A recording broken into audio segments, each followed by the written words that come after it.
Good morning, it's James. It's so good to see you this morning. Thank you for your time. Thank you for your energy. I'm deeply grateful to have the honor and the blessing of laying eyes on you. I do hope and pray that this message finds you and all the people that you love peaceful, thriving, and very, very well.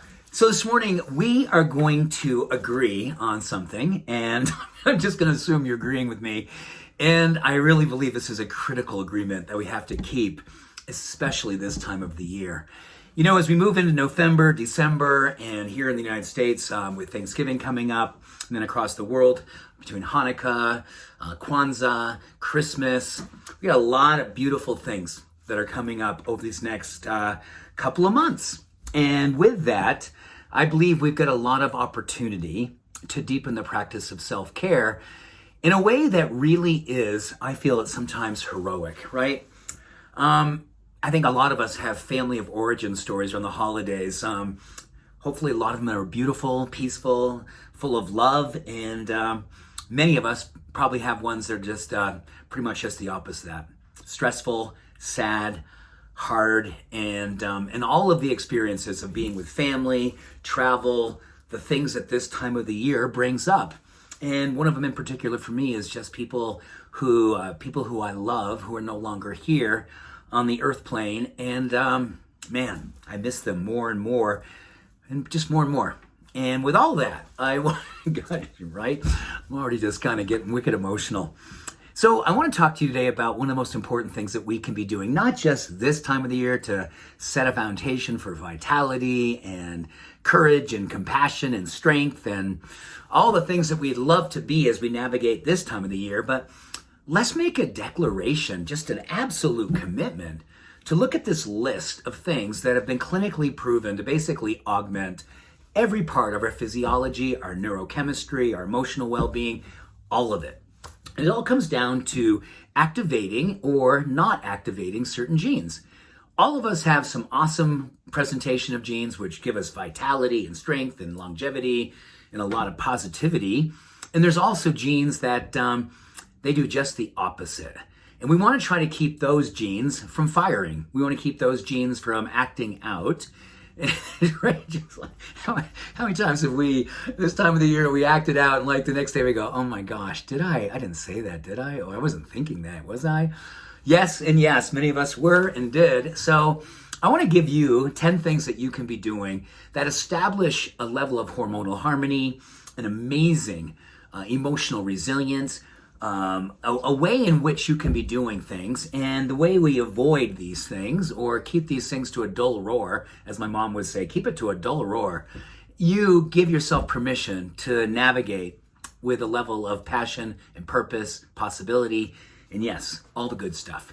So here's the things that we want to do our best to mitigate or avoid altogether. Certainly managing stress is huge. And there was a great study, Michigan State, when we're stressed, rather than saying, I got to calm down, I want to be excited to learn how I can do better with this stress.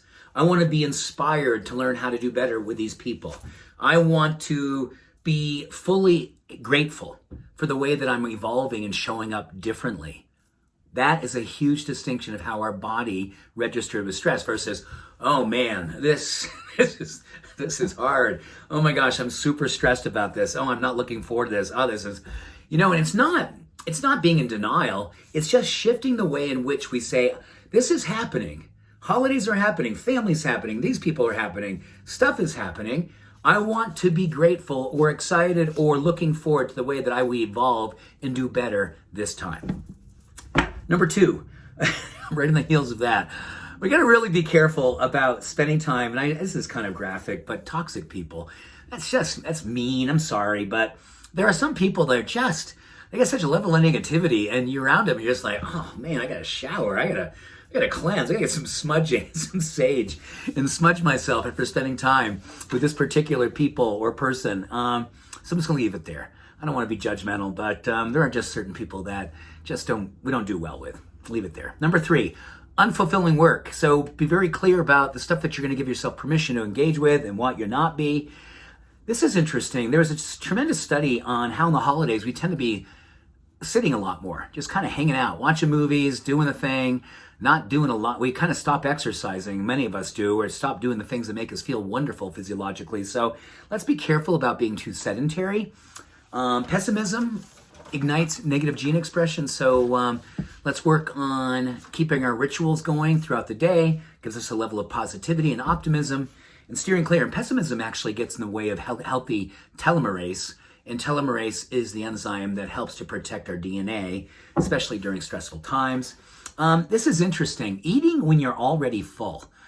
Who has a story of yourself or the uncle that had like 6 pieces of pumpkin pie and then is, crashed out on the couch and sleeps through the rest of the holiday?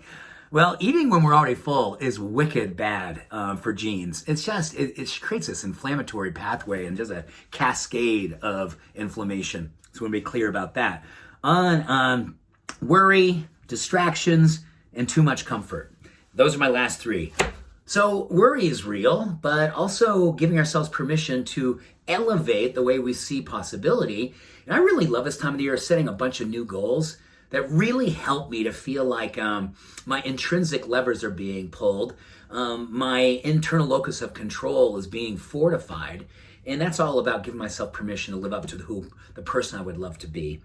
Number 9, wherever you're with, be purposeful in how you're focusing with, and be present. There's a lot of energy that talks about distracting times of the year, and this is one of the most distracting. And when we're distracted, we create more negative gene activity. And number 10, I love this one. Doing everything that you can do to give yourself permission to be uncomfortable. Let's see what makes us uncomfortable by raising our standards of how we'd love to show up through this time of the year. The person we want to be, the love we want to circulate, the light we want to be broadcasting.